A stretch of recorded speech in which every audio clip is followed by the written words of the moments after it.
Welcome! Today we're going to be having some tele fun. We're going to be comparing a 1967 Telecaster with a 1991 Telecaster. As vintage musical instrument dealers, Joe and I get to experience a lot of cool instruments. Before they're passed on to their new owners, we get a chance to share them with you.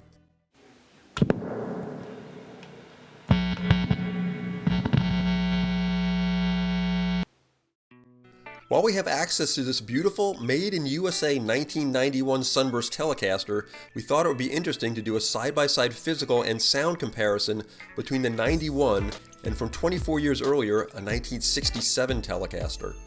First, we'll take a look at both guitars, and then Joe will help me put them through their paces a bit, and finally we'll see what they sound like together.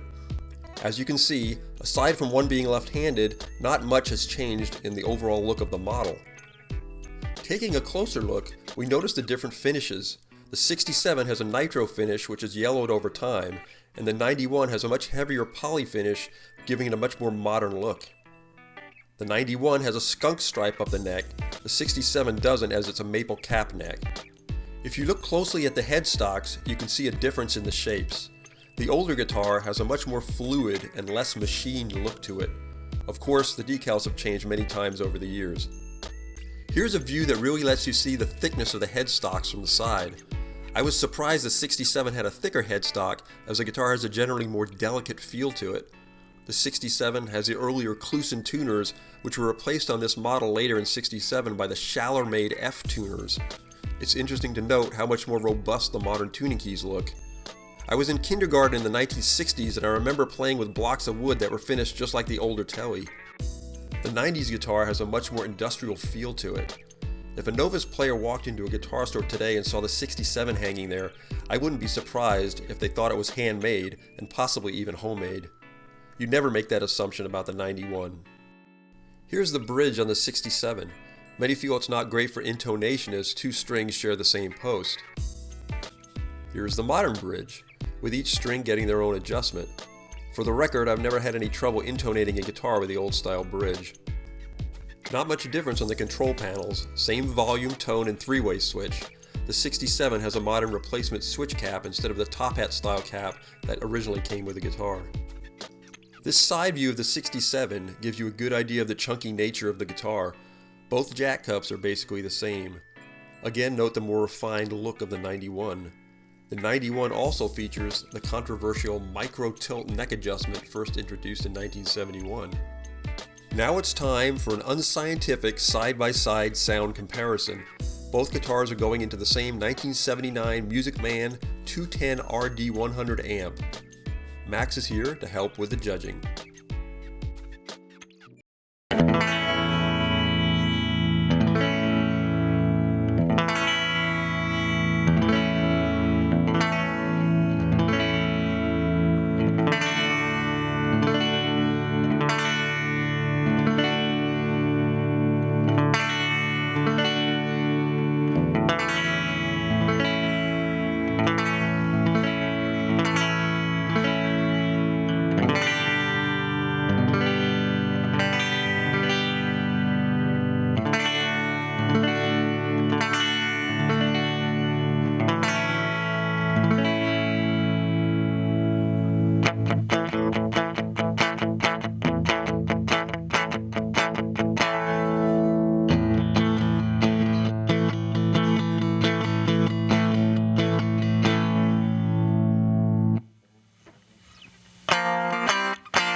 bridge pickup. We're going to do the bridge pickup.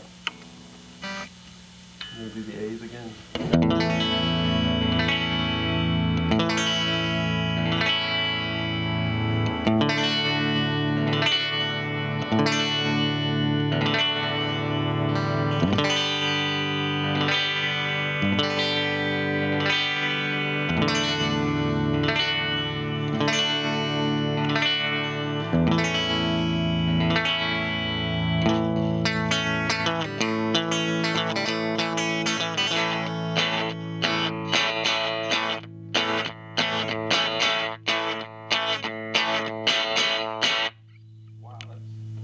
Sounding bridge pickup.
Thanks for watching, and we'll see you next time. Bye-bye.